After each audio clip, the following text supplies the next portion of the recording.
7 জন শহীদ হয়েছে এবং আমাদের তথ্য মতে 42 জনের আহতদের তালিকা আমরা পেয়েছি।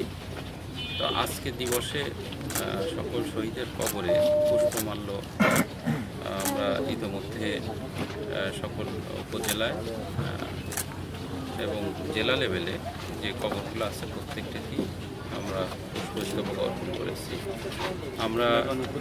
আমরা আজকে যে জুলাই গণঅভ্যুত্থান দিবসে ইতিমধ্যে আপনারা জানেন যে জুলাই স্মৃতিস্তম্ভ নির্মাণের স্থানটি রেডি করা হয়েছে। সেখানে ফলকটি এখন এসে পৌঁছায়নি, যে কারণে আমরা এখানে পুষ্পস্তবক অর্পণ করেছি। সাথে সাথে 7 জন শহীদের নামাঙ্কিত 7টির বৃক্ষ সেখানে আমরা আজকে রোপণ করব এখান থেকে যাওয়ার পর। এরপরে জেলা প্রশাসনের কার্যালয়ে সেখানে আলোচনা সভা আয়োজন করা হয়েছে। একই সাথে জেলার বিভিন্ন শিক্ষা প্রতিষ্ঠান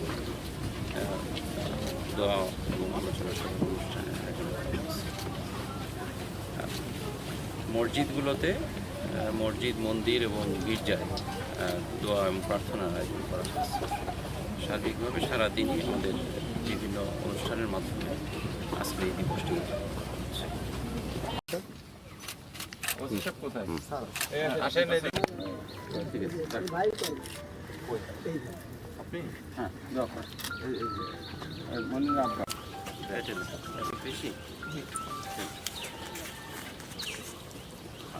ওনাদের দোয়া করা হক, ওনাদের যারা ইন্তেকাল করেছেন রব্বুল আলামিন তাদেরকে তুমি মাফ করে দাও। হে রব্বুল আলামিন আমাদেরকে সবাইকে দিনের জন্য কবুল করে নাও বিরহমাতিকা ইয়া আরহামার রাহিম।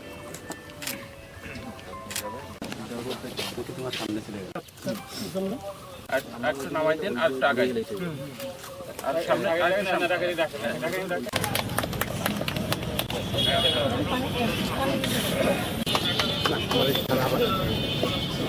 সামনে কেন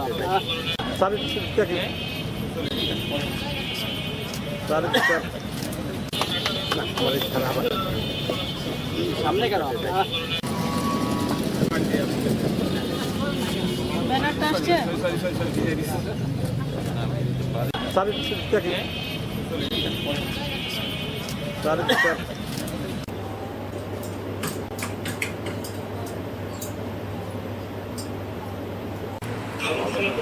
চাকরির জন্য ক্ষমতাসীনদের দুয়ারে দুয়ারে করেছে।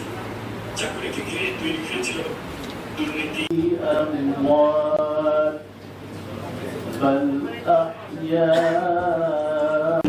শ্রদ্ধার সাথে স্মরণ করতে চাই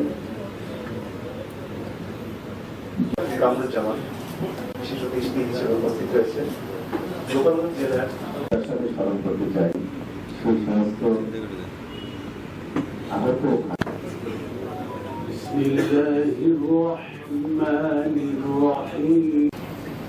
আজকের সম্মেলনের